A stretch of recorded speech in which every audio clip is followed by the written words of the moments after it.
Hello everyone, and thank you for tuning in to the first ever episode of the Olympians Podium.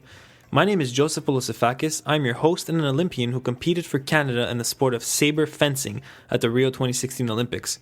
For this inaugural episode, I'll be briefly exploring my own experiences and background as an Olympian, and will aim to give you a better understanding of who I am, why I decided to start this podcast, and most importantly, why you should tune in.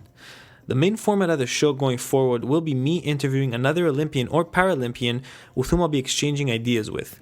These Olympians will be a mix of active athletes as well as retired ones who have gone on to become successful entrepreneurs, business people, artists, coaches, or whatever other field they may be in. I want to get into the mentality of these people, showcase their stories, and make people really understand what it takes to get to the top. On every episode, I'll be aiming to get to the root of two questions, the why and the how. Why do they do what they do? Why do they push through hardships and keep going when all seems lost? Why do they invest so much time in a career they know will end at a young age? And how? How did they begin their career? How did they overcome the setbacks and failures to get to where they are today? How do they prepare mentally and physically to perform under pressure when it matters most? And also want to know more important things like what have they learned from their experiences? What advice can they pass on to others? The answers to all these questions say a lot about a person.